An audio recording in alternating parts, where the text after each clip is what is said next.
not a lot, but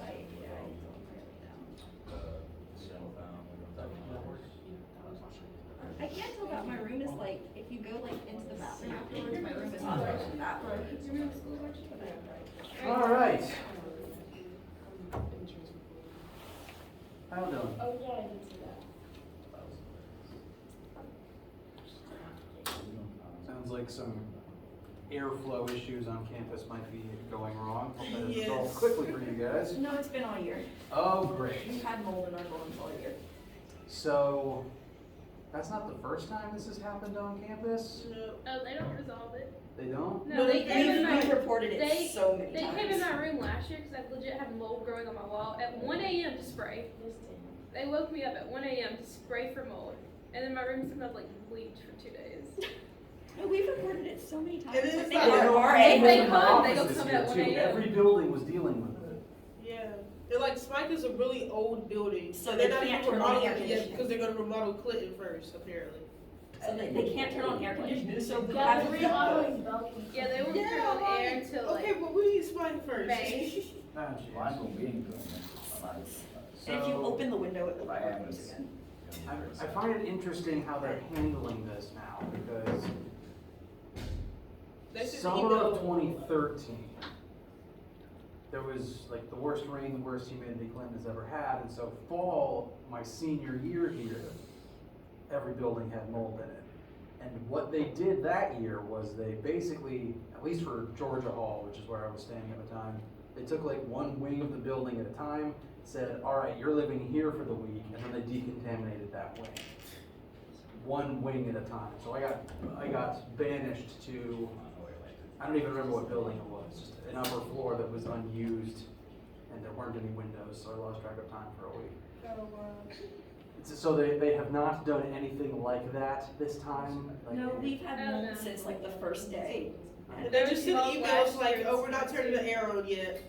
Like, Yeah, and we can't turn the air on because then it'll blow out heat and it won't fix until it's considered warm enough outside. and it won't be warm enough until May. and we're only here for like, what, 2 days in May? Yeah, That's crazy. yeah. Yes, I Exams have a are in question May, about and then that, you guys too. head home. So, if we're here to May 2nd, my thing for like the Macmillan site says that my like subscriptions or whatever is gonna go out on like June 25th. So will that be a problem? I mean, June is after May. It'll just, you've Oh, already paid no, for my it. bad. That was on me. I don't know why I was thinking. You're okay, it's okay. I don't know why I was thinking it was gonna go out Time before doesn't May. exist right now. Wait a minute. Okay, my bad. We're good. It's okay. Time is wibbly wobbly, and that is fine.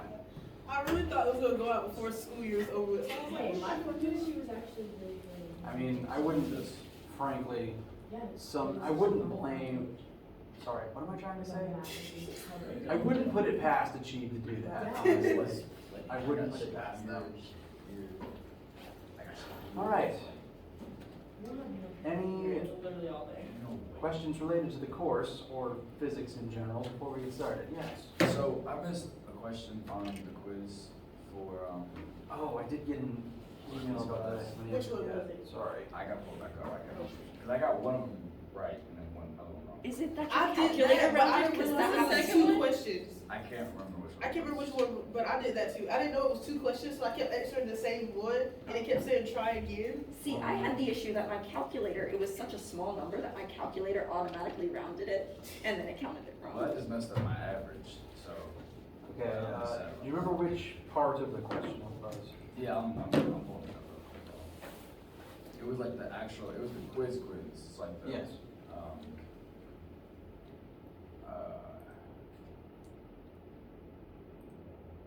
I can drag this up.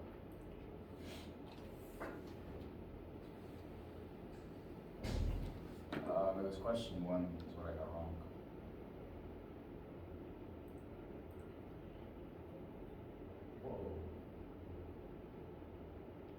Okay, question 1.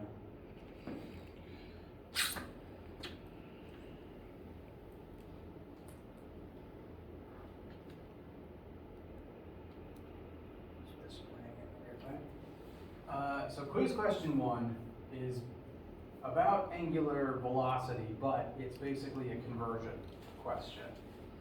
And how to do it lies in the conversion. I've actually got a sample version on the sideboard.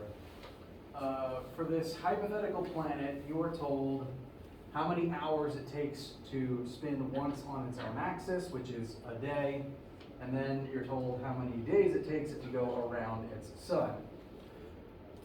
And those times are the times it takes to make one full revolution, one full rotation, to finish one full lap. Which means that one rotation divided by that unit of time is an angular velocity. And the question simply needs you to convert that, be it rotations per hour or rotations per day, into radians per second. Okay. This is how I tend to recommend setting that up. It is rotation or revolution per unit time. Rotations and revolutions are both equal to 1 rotation, 1 revolution is equal to 2 pi. And so that's how I would recommend setting up the conversion.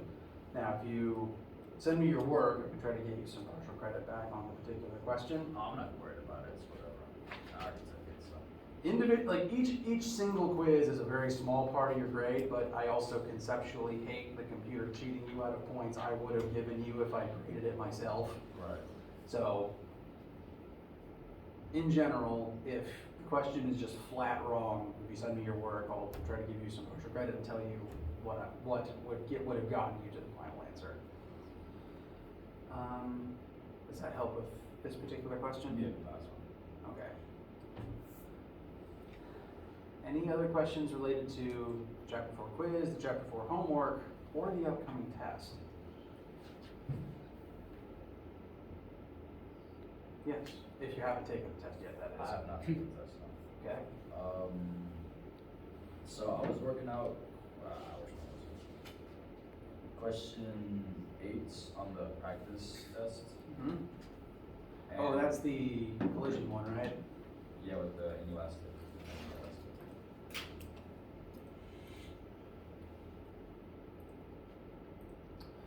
Now, about that one, I will go ahead and point out, 'cause I kind of did this unintentionally. When you do it elastically, that version takes a lot more work than the inelastic one. Right. Specifically because you don't know either final velocity. Huh. An elastic collision where you don't know either final velocity takes much more time to work because you have to do the 2 equations, 2 unknowns trick. Is that the version that you were wanting to ask about? Yeah, it was part A, because when I was looking at like the work that you provided, I saw that you got the mass, and you got the first mass is velocity, which is 1.2 meters per second, and then it says plus 20, which is also the second mass, and then times 0, which is because you don't know the initial velocity of the second part, and it says equal 5 VF plus 25 VF. I was just wondering where you got the 25 from. Oh. Where did I get 25 from? That was throwing me off big time. That is likely me just making a mistake, Okay. which does happen sometimes. I'm human too. I apologize. It seems like in my head, because what I should have written is 5 VF plus 20 VF, which would eventually add up to 25 VF. Okay, that makes so much sense. So I think I mentally skipped a step there. Okay. I don't think, well, let's actually check what the answer should be. So that should be 5 times 1.2.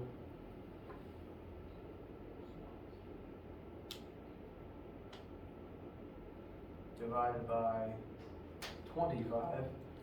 Okay, so weirdly, the answer is correct, but this step is wrong. I got you. The final number is right, but I got to that number, I must have done it right in my calculator and just wrote the wrong step. Okay. So the final answer should be 0.24. So how do you get to that spot? Oh. Never mind.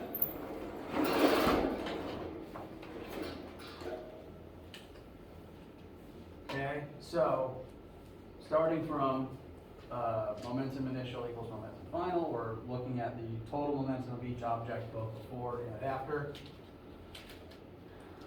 Initially, only one of the two objects is moving, so its mass times its initial velocity, 5 times 1.2 is 6. Second object isn't moving, its momentum is 0.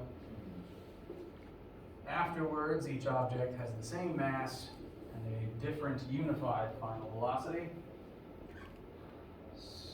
Since these are both functions of VF, they can add together, either literally or using the distributive property, to 25 VF. And so we divide both sides by 25 now. 6 over 25 equals VF, and 6 over 25 is 0.24. And you got 6 from just, 5 times 1.2. you just didn't use the decimal point or whatever? Yes. I got you, okay. If it helps, 5 1.2, 5 times 1.2.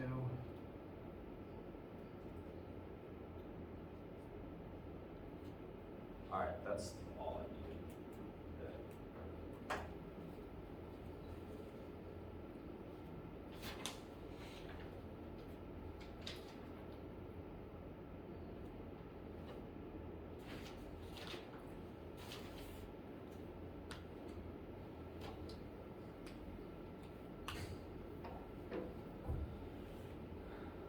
Okay.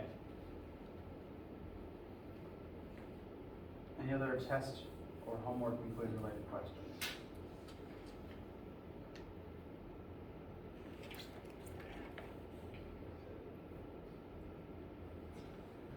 Sorry, I have a lot. Can you draw a diagram for question 4? Of like the car, the forward forces like 4,000 newtons? Yes. So we have a car driving forwards. The engine of the car is exerting an amount of force on the car via its wheels to push it forwards, and yet the car is driving at a constant velocity. So question 1 asks us if velocity is constant, then the net force must be 0. So all the forces present must add up to 0. Drawing all of the forces that must be present then, we know the engine is pushing forwards, but something has to add up to that 4,000 to make it 0. So something is slowing the car down. It's going to be friction. And since 4,000 plus friction must be 0, friction must be negative 4,000. Right. And assuming that most roads are meant to be flat horizontal, gravity is also going to pull down. Normal force should also point up. So those are the last two that I have here. And since we're not falling up or down, they must also be equal and opposite. And all of those combined add back up to 0. So your force due gravity will always be negative 9,800, or wait, is that just for this example? For this example, it's this number. In general, it's negative mass times negative 9.8. Okay, so not, okay, I got you.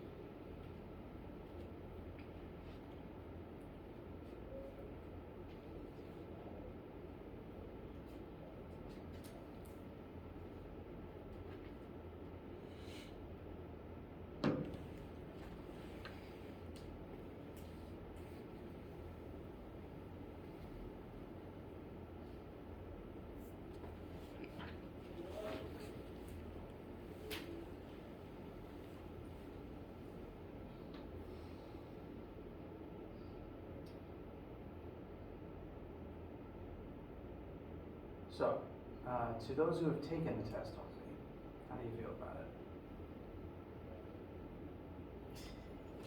Okay, fair, mixed reaction.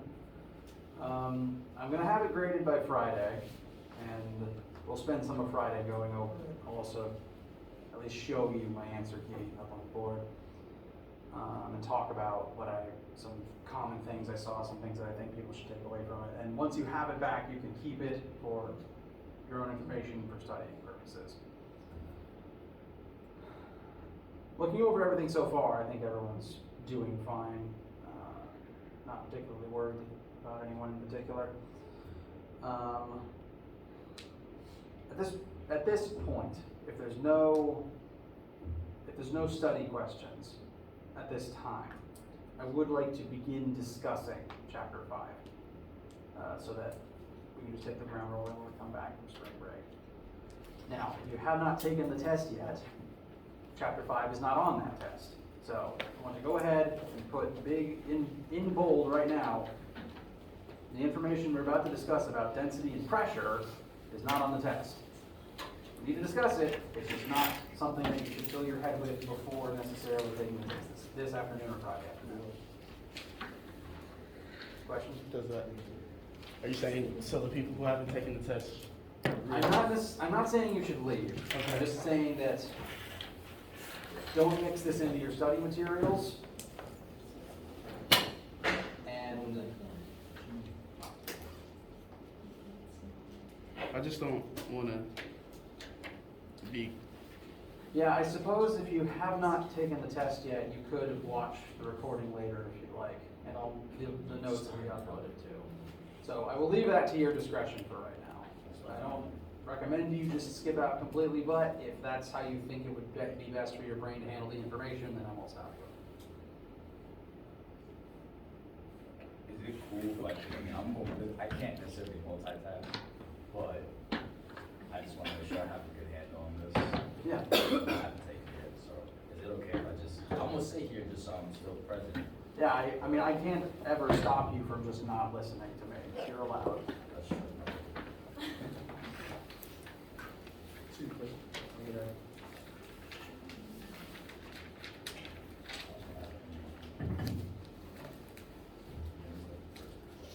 All right. So chapters 1 through 4 have largely been straightforward motion. Things that you've dealt with commonly every day, things that you can see very visibly happening around you, things that you've experienced, that you've touched and described. The remaining chapters of this particular course aren't going to be unfamiliar because we're still talking about the universe around us, but things are going to get less solid. We're going to start dealing with slightly more abstract concepts, things, bless you. Forces will still be involved, motion will still be involved, but we're going to start moving our heads towards, for chapter 5, pressure, and then eventually towards heat, thermodynamics, electricity, and magnetism. Things are getting less solid, slightly more conceptual, but still very much a part of the physical world that we live in. And so chapter 5 is on pressure and how it affects both solids and fluids.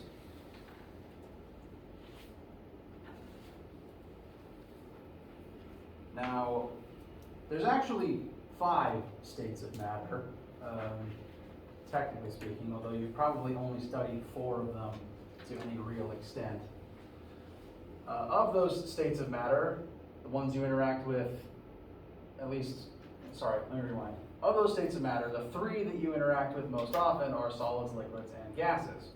There is also plasma, which is important. You just don't touch it on a regular basis. These are the 4 most common states of matter, and they all respond differently to pressure. There is secretly a 5th state of matter, or at least physicists call it a state of matter. It's kind of the opposite of plasma. Plasma is what happens when you take a gas and superheat it to the point where it turns electric and starts glowing, and it kind of starts to turn into a star. If you instead take a solid and chill it to near absolute 0 temperatures, you get what's called a Bose-Einstein condensate, which, rather than a plasma being superheated gas that takes on weird properties, it's now a super chilled solid that starts taking on super weird properties. And we don't actually fully understand what those properties are, because Bose-Einstein condensate is like, as you go from solid to plasma, things get less dense, the object begins expanding, takes up more volume. And so as you take a solid and make it even colder, it continues to shrink. So if you go this way, the objects expand. If you go this way, they shrink. And so in general, things do shrink with temperature. You might have noticed jewelry possibly feeling like it's a different size based on whether or not it's hot or cold. Literally, if something is colder, it takes up less space. And that's why solids tend to take up less space than liquids and gases. If you continue to hyper chill a solid, it'll keep shrinking closer and closer until its atoms and quantum wavelengths start overlapping when you get to near absolute zero temperatures, and then it starts exhibiting behaviors that we don't fully understand, nor could we ever understand. So that's the secret fifth state of matter. It doesn't exist unless it's made artificially, and we still literally can't describe it. It's timey-wimey and spacey-wacy. Now, we're not going to deal with Bose-Einstein condensate because I cannot point to you a place in the universe where it actually exists. It doesn't really affect our lives at all. We're going to deal with these four for the time being. And of these four, solids is the only type that is not fluid in nature. Liquids, gases, and plasmas are all types of fluid. They exhibit fluid behaviors. Solids are rigid. They have a definite space, a definite shape, a definite volume to them. Liquids, gases, and plasmas, though, their shapes are quite literally fluid. They change shape to match their container. Sometimes you can even compress them to change their volume. So those three things, liquids, gases, and plasmas, exhibit fluid behaviors. And we're going to begin examining how they exert pressure on other things and how they respond to pressure exerted upon them. Questions thus far? Okay. So let's define a few of the terms that we're going to be using and a couple of our first formulas. By now, you should have at least dealt with the concept of density in a previous physical science class between middle and high school. Density, which I'm just now remembering, also frustratingly uses the Greek letter rho. I don't know who decided that. We're mostly going over it for the concepts right now. It won't come up on the test. Density is defined as the amount of matter contained within a certain space. The density of lead tells you how many lead atoms are in a certain volume of lead.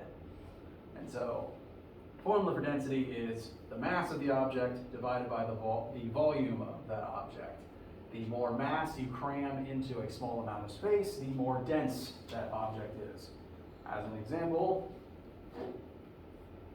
this is actually 2 kilograms of solid iron, and it takes up a certain amount of space. You could measure the radius of this thing and figure out the actual amount of meters cubed of space this takes up. I can pretend to hold in my opposite hand the same volume of air, so it takes up the same amount of space. There's just way more matter contained in this volume than in this volume. So, more dense. That's why it sinks in water. Less mass in the volume, the less dense something is.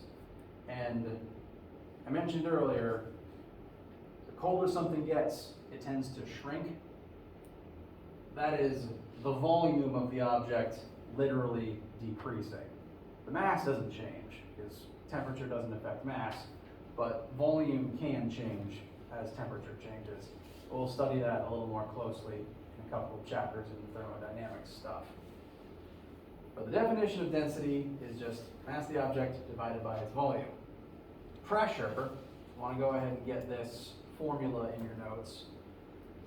Pressure is defined as a force exerted over a surface area.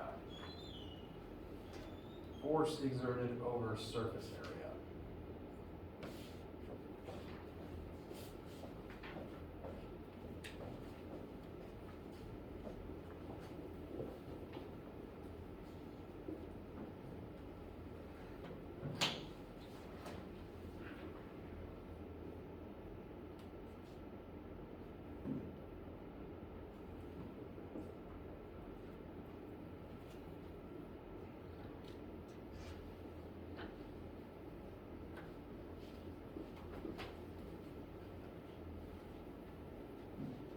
Since these are technically new formulas and the new variables, I do want to mention the units that we will commonly use when talking about them.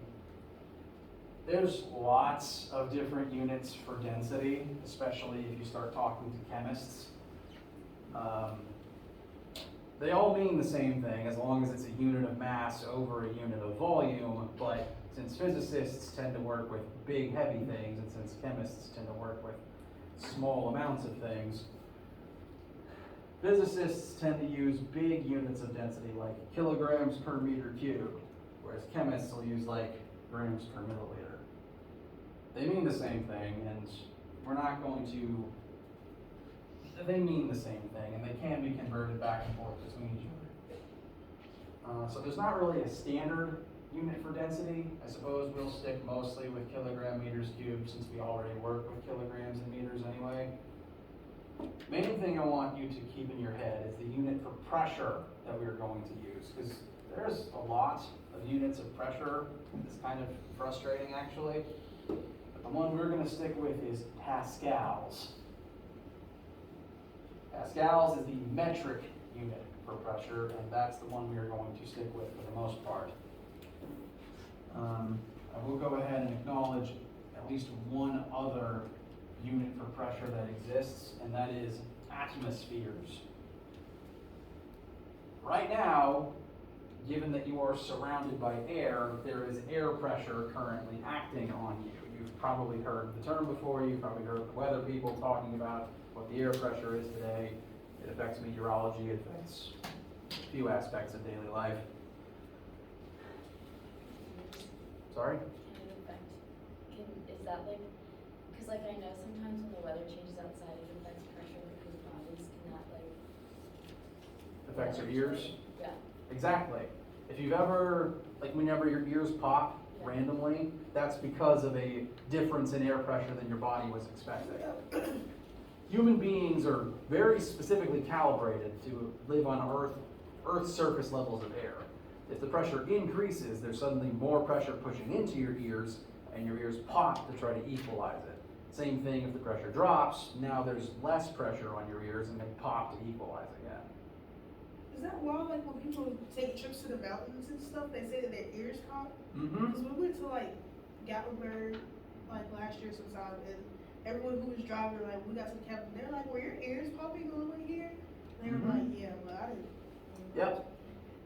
Quite literally, you're exactly right. When you climb a mountain, when you elevate, the natural amount of air pressure around you begins dropping. There's just a higher air pressure on Earth's surface because as you climb a mountain, there's less air above you now. You're getting closer to space. So there's less air pressure on mountains, pressure starts dropping. That means that your ears need to equalize that pressure again and they pop. And I bring up the unit of atmospheres because this unit was invented to describe the pressure on Earth's surface. So right now, on a room temperature day at sea level, you are under 1 atmosphere's worth of air pressure. And depending on how the weather shifts, depending on the temperature, and depending on how elevated you are on a mountaintop, that amount of pressure changes. Especially if you go up a mountain, then that pressure drops specifically. And the unit of atmospheres exists just to compare pressures to what you're used to experiencing on Earth's surface on an even temperature day. I bring this up to tell you, so that you can have as a framework, the conversion between pascals and atmospheres. Keeping in mind, 1 atmosphere of pressure is what you're used to experiencing in this moment right now. Currently feeling nothing from the air, your ears not popping, you are under 1 atmosphere of pressure, which correlates to 101,325 pascals. That is the amount of pressure you're under right now just from the air around you. It's a big number, but it equates to what you're used to. So it's not meant to be a scary big number.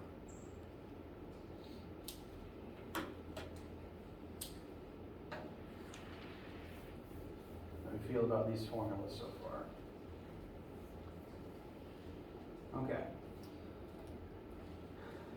briefly, let's look at the density formula. Let's say that a boulder has a known volume of 5 meters cubed. It's made of granite, which has a density of 2,691 kilograms per meter cubed.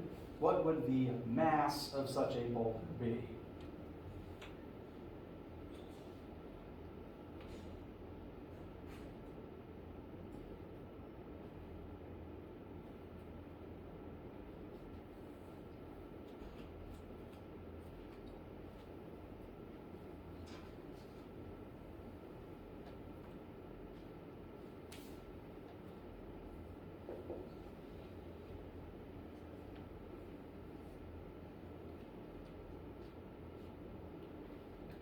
So, we know density and we know volume.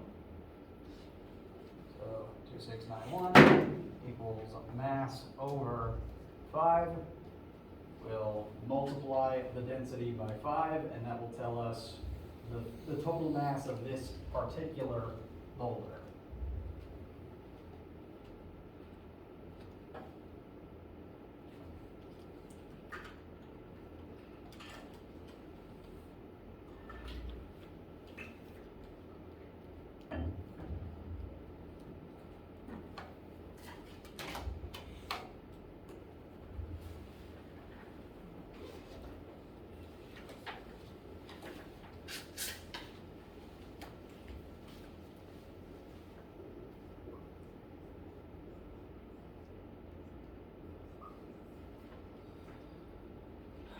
So, does anyone's math disagree with 13,455? All right. So, granite, very heavy, pretty high density, worth keeping in mind. The reason that I wanted to go ahead and get density in your notes is that it will come up as we're going through this particular chapter. It'll affect, when we get to heat and thermodynamics, we'll talk more about how an object's volume can change based on its temperature, which does affect its density. But we're also going to talk about buoyancy in chapter 5, which is just the science term for floating, if you haven't heard it before. And the rule for whether or not something will float is it needs to be less dense than what it is trying to float in. Wood is less dense than water, so it floats in water. Styrofoam is less dense than water, it floats in water. Helium is less dense than air, helium floats in air. Yes? Is it that you can like sometimes float in water and depending on your position because your density isn't changing? You're correct. Your density is, the density of a single human won't change if you're just sitting in a pool. Humans are about as dense as water, because, I mean, we're mostly made of the stuff. I think in general our density is slightly less, which gives us the ability to float. The problem is that humans are a really weird shape, geometrically speaking. And the amount of buoyant force acting on you depends on how much of your volume is under the water. The more object is under the water, the more buoyant force it can exert on you. Which is why, well, boats are designed to float, but usually a lot of boat is under the water to make that happen. Let's see if I can actually.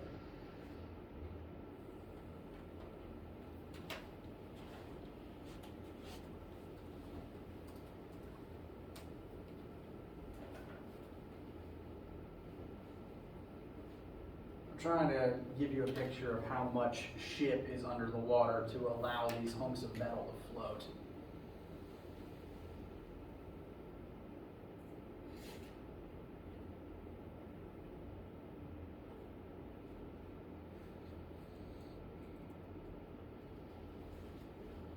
Isn't it just the red part or orange part, whatever it is? It's not always. In fact, well, we can see the whole ship here, and I suppose at minimum half of the hull is under the water at all times. If if you just placed that on the water, it wouldn't start floating until it had sunk up until that line. Because some volume has to be under the water to generate the right amount of force. So just depending on the human, depending on just where, like, the volume of their body and where that volume is concentrated,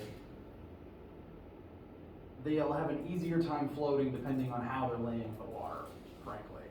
I have a very hard time actually floating on my back.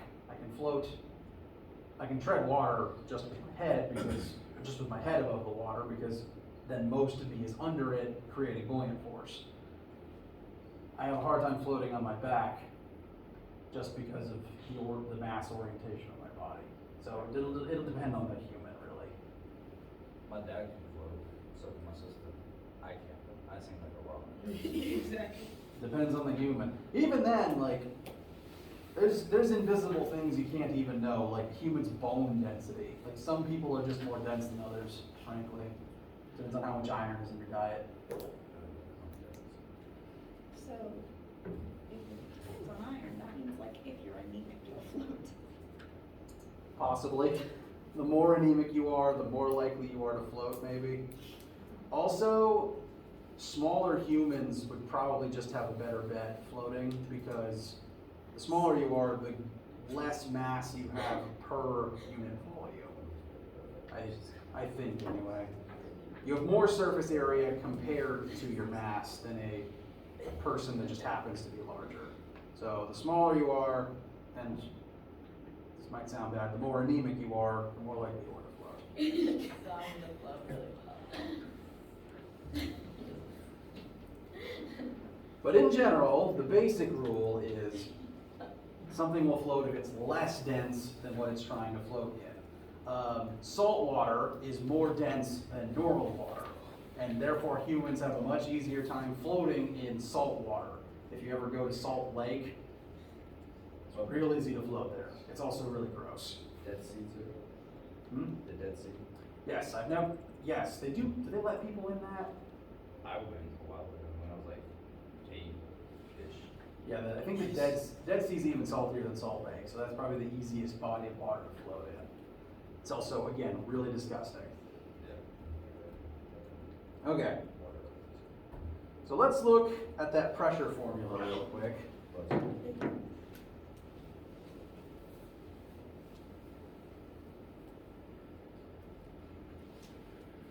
going to put the formula on the board, we'll examine it a little bit. So pressure is a big capital P, and it's equal to force over surface area. Anytime a pressure is being exerted, there is a force exerted over a surface area. And frankly, every force we've actually been using in this class would realistically create pressure, because anytime something touches something else to exert a force, there's a certain surface area of contact between the two objects. If you put your whole hand against something to start pushing on it, your hand has a surface area, and the force you're applying is applied over that surface area. So just using your hand on something, you are applying pressure to it. Every force creates pressure based on the surface area of what it's applied over. The more force you apply, the more pressure you create. So, question one, well, I guess I already answered the first part. If you double the force you exert, how does that change the pressure created? If you push harder, you create more pressure. If you exert the same force over a smaller surface area, how does that change the pressure created? So looking at the formula, if A becomes a smaller number, what happens to P? Say again? Yes, it increases. Pressure increases if surface area decreases, but force stays the same. This is the primary difference. Well, sorry, rewind. This is why needles work. This is why all cutting edges work. Your fingertip has a certain surface area to it. I couldn't tell you what it is, but you could measure the flat part of the finger and determine the surface area of it. And I'm just going to simplify and assume that my finger's a brick. And let's just say if I press down on something with my fingertip, there's a certain flat piece of surface area here that force is exerted over. So I'll be generating a certain amount of pressure. But if I took my other hand and I exerted the same force with a needle,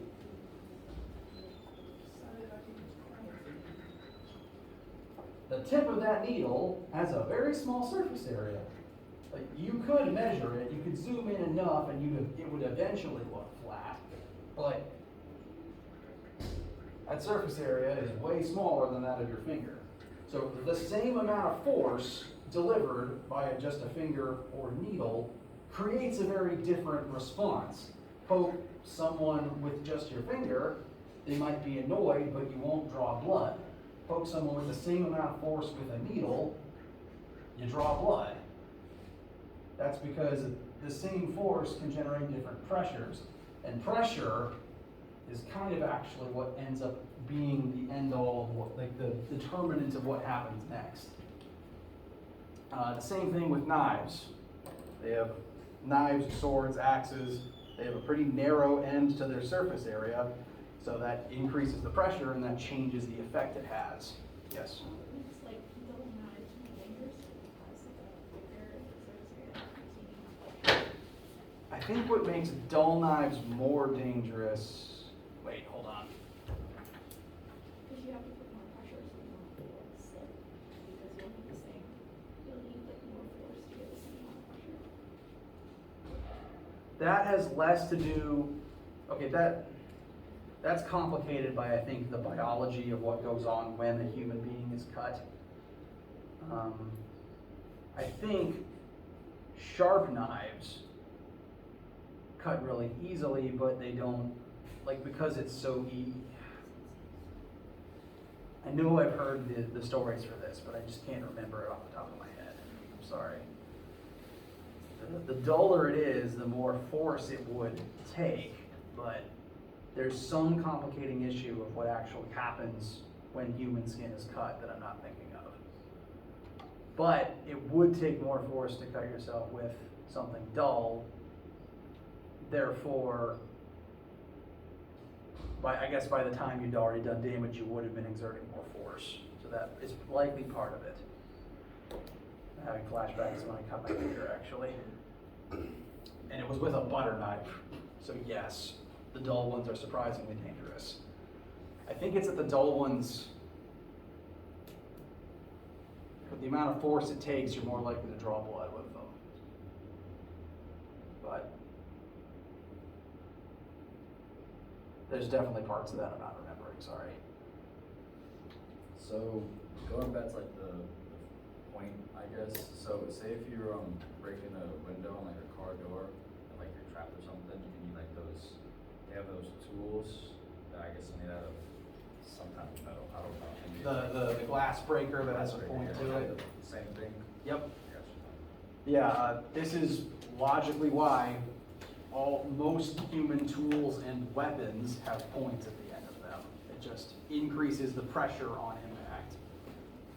There's just, granted, most objects aren't like needle sharp all the time because eventually that pressure will just end up breaking your needle.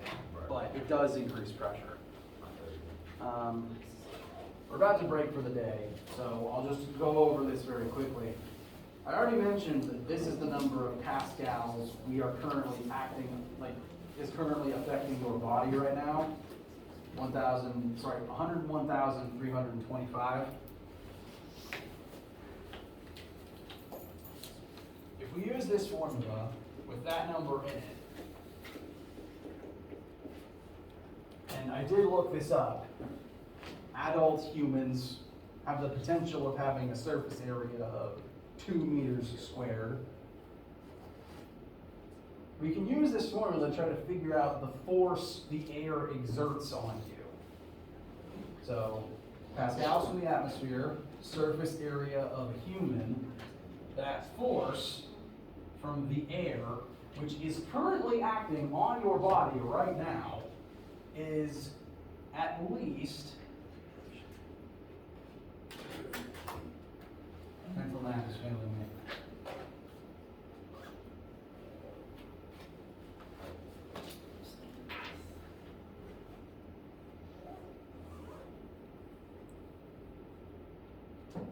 Right now, there is currently approximately 50,000 newtons of force acting on your body from the air around you.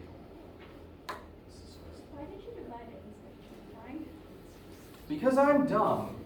Thank you. Wow. I got really distracted by the fact that the class was over, and I made a very simple mistake. Thank you for pointing that out. That makes it way easier. Sorry. 202,000 newtons. That's worse. And even though you've never noticed it, I promise you it's there. And we'll talk about why next time. Thank you again.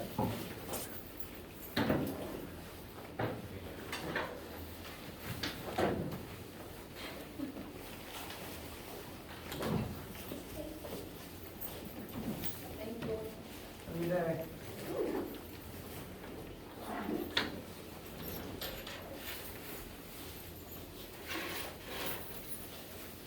Oh, dang it. I forgot to mention that I've got graded labs at the front of the room. Why am I always bad at mentioning that? It was a long time